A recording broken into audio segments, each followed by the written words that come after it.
মুর্শিদাবাদের বহরমপুরে গোবিন্দপুর রেলগেটে মর্মান্তিক দুর্ঘটনা। রেলগেট খোলা থাকা অবস্থাতেই দ্রুত গতিতে চলে আসে ট্রেন। রেলগেট ক্রসিংয়ের সময় একটি স্কুল গাড়ি ও সাইকেলকে সজোরে ধাক্কা মারে ট্রেনটি। ঘটনায় মৃত একাধিক, আহত বহু। তবে কিভাবে ঘটল এই ঘটনা?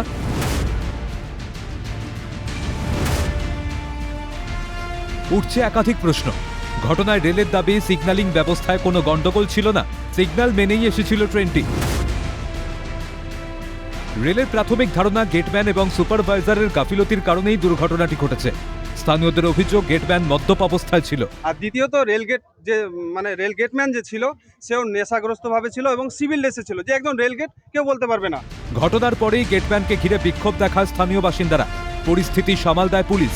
দোষীদের কঠোরতম শাস্তি দেওয়া হবে বলে আশ্বাস প্রশাসনের। এভাবে ভিড় করে কথা হয় না, ঠিক আছে? আপনারা একটু সাইডে সরে যান, 5-7 জনকে নিয়ে আসুন, আমি কথা বলে নিচ্ছি যার সাথে যা কথা বলা, ঠিক আছে? আর যার শাস্তি হওয়ার দরকার একদম শাস্তি হবে, আপনাকে একদম চিন্তা করতে হবে না। যার দোষ ছিল, যেই হোক, যার দোষ ছিল সে শাস্তি পাবে একদম। কে সরকারি কর্মচারী কে না, ওটা দেখা দরকার নেই।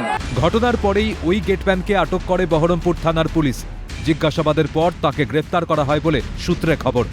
ইতিমধ্যেই ওই সুপারভাইজারকেও সাসপেন্ড করা হয়েছে বলে সূত্রে খবর। ঘটনায় কংগ্রেস নেতা তথা প্রাক্তন রেল প্রতিমন্ত্রী অধীর রঞ্জন চৌধুরী বলেন, গেটম্যানই মূল অপরাধী। তিনি নেশাগ্রস্ত মানুষ, সবসময় নেশা করে থাকেন।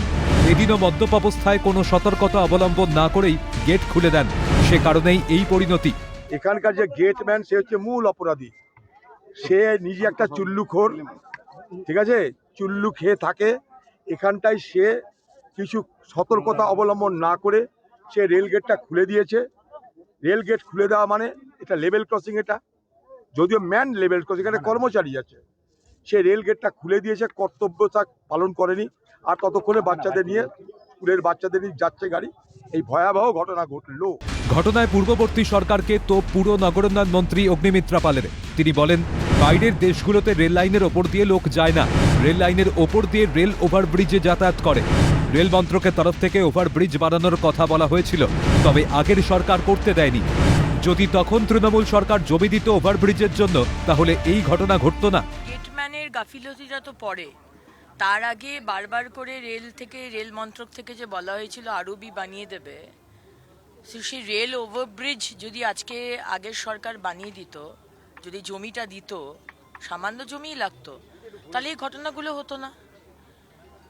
আজকে তো বাইরের দেশগুলোতে এরকম রেল লাইনের ওপর দিয়ে লোক যায় না, সেখানে আরবি থাকে। রেল লাইনের ওপর দিয়ে রেল ওভারব্রিজ আগের সরকার করতে দেয়নি। এবং যে বাচ্চাগুলোর প্রাণ গেল, একজন সাইকেল চালক, বাচ্চাগুলোকে যে নিয়ে যাচ্ছিল, যে কারপুলের ড্রাইভার, খুব আনফর্চুনেট। যে ম্যান করছিল ওখানে, যে ছিল দায়িত্বে, তার তো ব্যবস্থা করাই হবে। কিন্তু এই যে প্রাণগুলো চলে গেল, ছোট ছোট প্রাণ, কোনো ভাষা নেই আমার কিছু বলার। ঘটনায় স্থায়ী ব্যবস্থা করা হোক।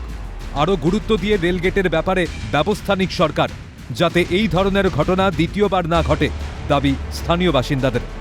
ক্যামেরায় সুরজিৎ প্রামাণিকের সঙ্গে সায়ন্তন ভট্টাচার্য, মৃন্ময় গোস্বামী, শিবা সরকার, মইনুল ইসলামের রিপোর্ট, ক্যালকাটা নিউজ।